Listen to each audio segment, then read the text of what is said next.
गाते गाते मन में हरे कृष्ण रामा, गाते मन में हरे कृष्ण रामा, गाते गाते मन में हरे कृष्ण रामा, गाते मन में हरे कृष्ण रामा। चले श्याम सुंदर से मिलने सुदामा, चले श्याम सुंदर से मिलने सुदामा, चले श्याम सुंदर से मिलने सुदामा, चले श्याम सुंदर से मिलने सुदामा। गाते गाते मन में हरे कृष्ण रामा, गाते मन में हरे कृष्ण रामा, गाते गाते मन में हरे कृष्ण रामा, गाते गाते मन में हरे कृष्ण रामा। चले श्याम सुंदर से मिलने सुदामा, चले श्याम सुंदर से मिलने सुदामा, चले श्याम सुंदर से मिलने सुदामा, चले श्याम सुंदर से मिलने सुदामा। चलत चलत पहुँच गए द्वारिकापुरी धामा, आणि सुदाम देव जो आहे तो सुदामा प्रभूचं भजन करीत करीत वाटेनं लागला. काही अंतर चालून गेला, चालता चालता थकला. अन्न पाणी कमी असल्यामुळे शरीर कृश होतं. एका झाडाखाली झोपला महाराज, दगडाला उशीला घेऊन तिथं झोप लागली. देवानं आपलं वाहन गरुड, त्या गरुडाला सांगितलं, माझा भक्त माझ्या भेटी करता येतोय, माझ्या दर्शना करता येतोय, आणि म्हणून माझ्या भक्ताला माझ्याकडे येत असताना, दर्शनाला येत असताना आणि पाय पुढवत येणं हे माझ्या देवपणाला लाजिरवाणी गोष्ट आहे. आणि म्हणून गरुडा, माझ्या सुदामाला आता जास्त चालण्याची ताकद नाही, तू त्याला झोपलाय तोपर्यंत अलगद उचल. ज्या दगडाला उशी केली आहे त्या दगडासहित जा, त्या झाडाखाली आहे ना, त्या झाडासहित मुळासहित उचल. आणि गरुडानं बरोबर द्वारकेच्या जवळच आणून ठेवलं. जो देवाकरता 10 पावलं चालत जातो ना, देव त्याच्यासाठी 10 किलोमीटर धावून येतो. लक्षात ठेवा. आणि म्हणून सुदामा जो आहे त्या सुदामाला मग गरुडानं अलगट ठेवलं.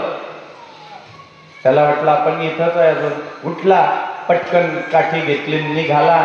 आणि काही अंतर चालत नाही तेवढ्यात सोन्यानं पिवळी धम देवाची द्वारका नगरी सूर्यनारायणाच्या प्रकाशानं चमचम करत होते.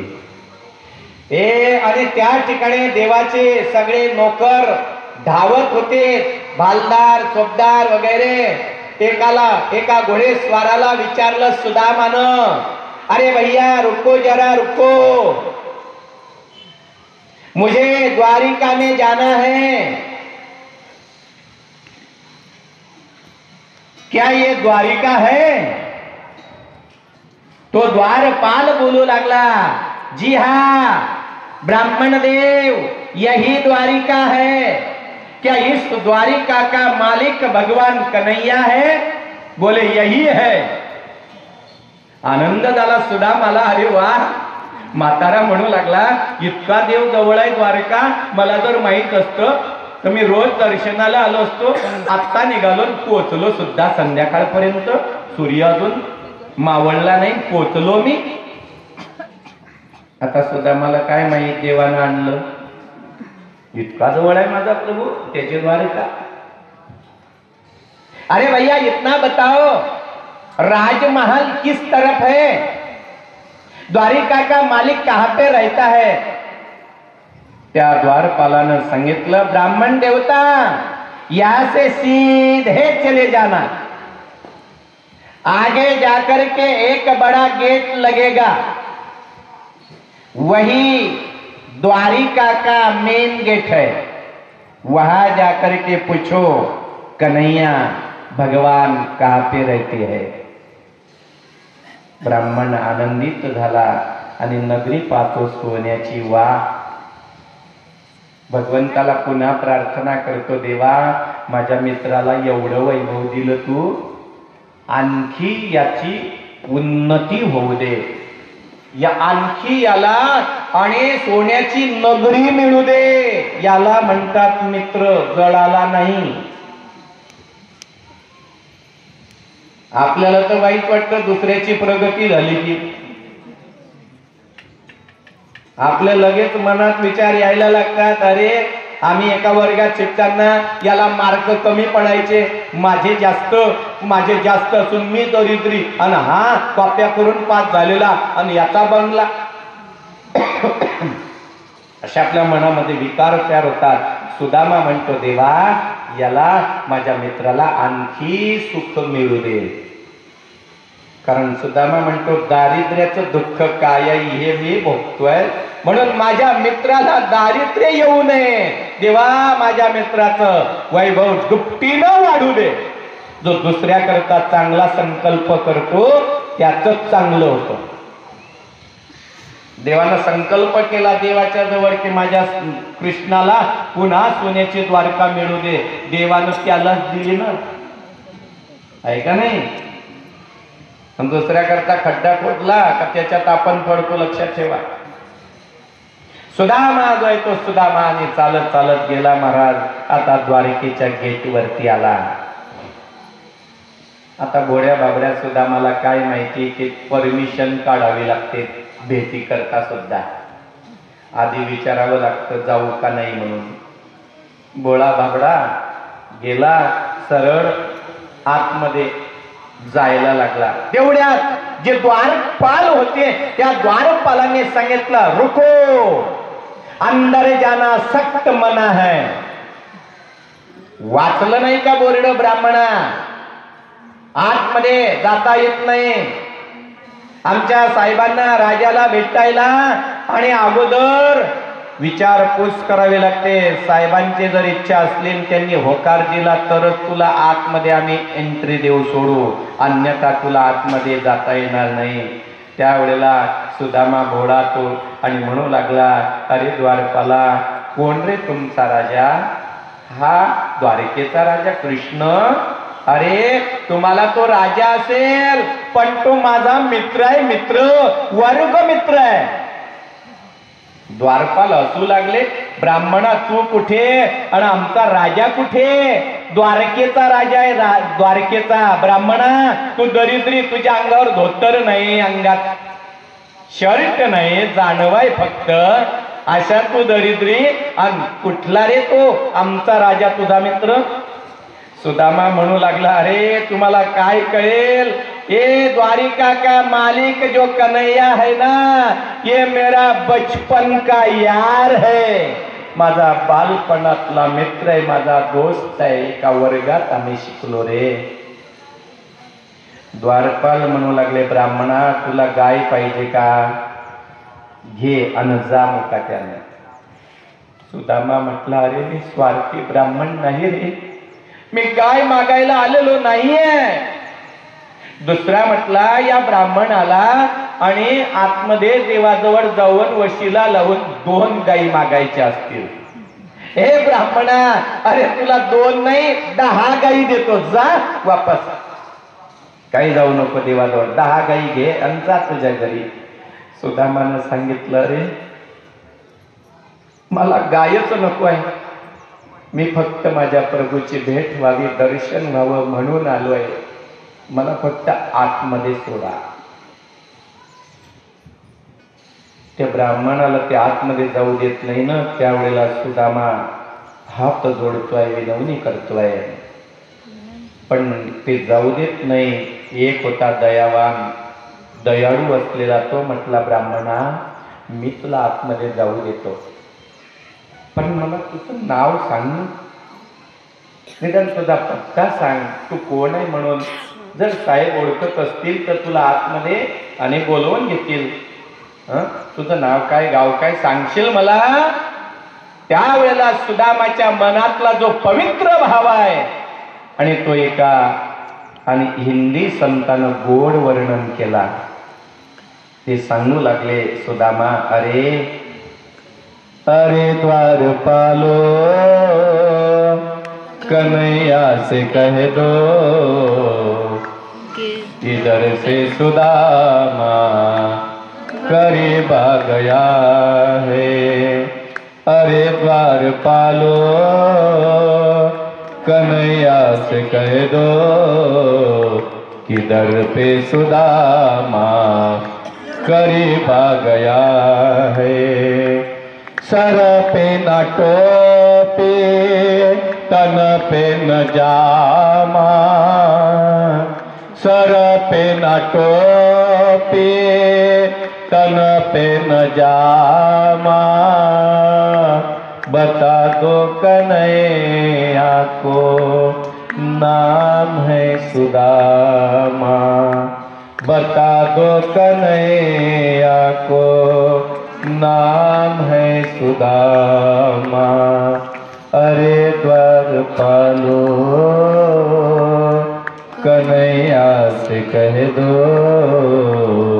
किधर पे सुदामा करीब आ गया है, करीब आ गया है, करीब आ गया है। अरे द्वारपाला, माझ्या प्रभूला माझा पत्ता सांगायची गरज नाही, फक्त माझ्या मित्राला म्हणावं तुझा गुरुकुलातला सांदीपणी नावाच्या ऋषींच्या आश्रमातला वर्ग मित्र सुदामा नावाचा ब्राह्मण आलाय, एवढं माझ्या कृष्णाला सांगा. द्वारपालानं तो निरोप ऐकला. आता आधीच देवाला माहित होतं, पण देव आणि भक्ता करता खेळ करत होता. आतुरता माझ्या भक्ताची किती आहे का जातो परत ते बघत होता. सुदामानं ठाम निर्णय घेतला होता, माझ्या प्रभूचं दर्शन घेतल्याशिवाय जाणारच नाही.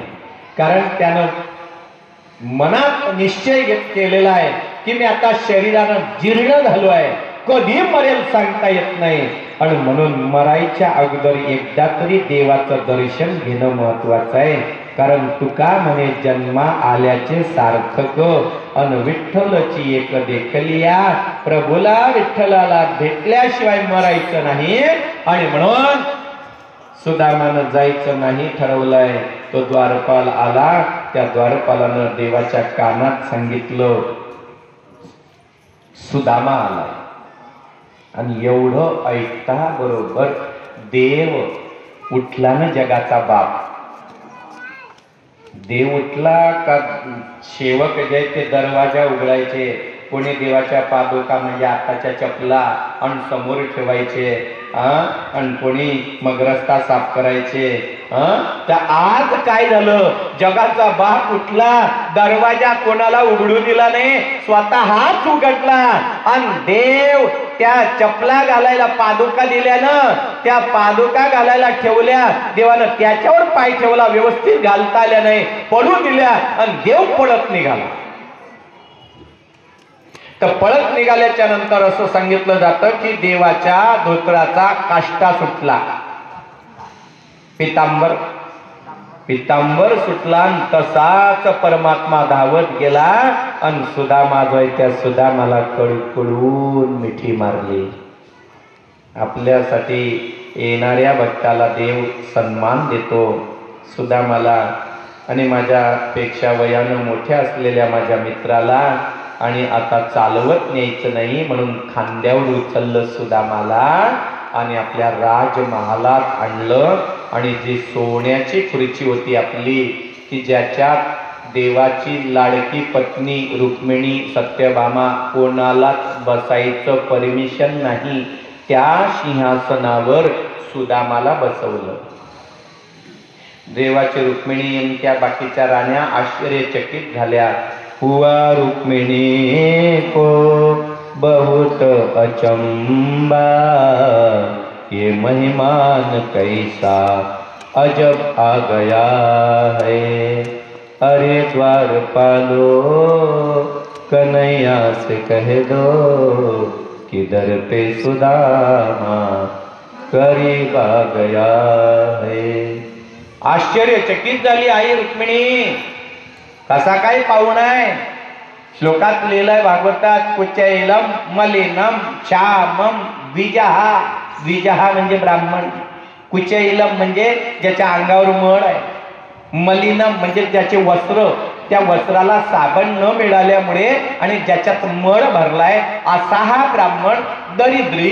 आणि देव याला खांद्यावर उचलतात आणि त्याला आपल्या सिंहासनावर बसवतात. तिच्या मनात हा भाव येता बरोबर देवानं आणि रागावलेल्या अवस्थेत रुक्मिणीकडे पाहिलं. काय ग, काय बघते? माझ्या भक्ताचे पाय धुवायचे आहे, गंगाजलात. आणि मग रुक्मिणी लटलट कापत गेली आणि तिने लगेच गंगाजल पूजेचं साहित्य आणलं. जगाच्या बापानं ब्राह्मणाचे पाय धुतले. जगाचा मालक ब्राह्मणाचे चरण धुतवाय आणि अख्ख्या जगाची स्वामिनी रुक्मिणी माता ब्राह्मणाच्या पायावर गंगाजल टाकते. गंगा टाकते आणि गंगा जलानं पाय धुतले. आरती ओवाळली ब्राह्मणाची. कुंकवाचा तिलक त्या ठिकाणी करण्याकरता आणि सुदामाला कपाळावरती भगवान परमात्मा आणि करता हे चंदनाचा तिलकही करतायत. देवाला प्रिय असलेलं चंदन भक्ताला तो देतोय. आणि त्या सुदामाच्या कपाळावर लिहिलं होतं श्री क्षयहा, हा दरिद्री होईल. ते आणि वाक्य देवानं आता जे उलट होतं ते सुलट केलं आणि यक्ष हा श्री असा शब्द लिहिला.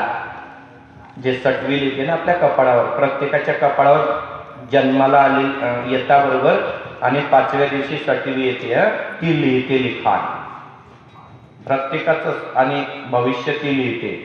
काय याच्या जीवनात होणार, काय मिळेल काय नाही, सटवीचं लिखाण आहे. ते कोणी खोडू शकत नाही.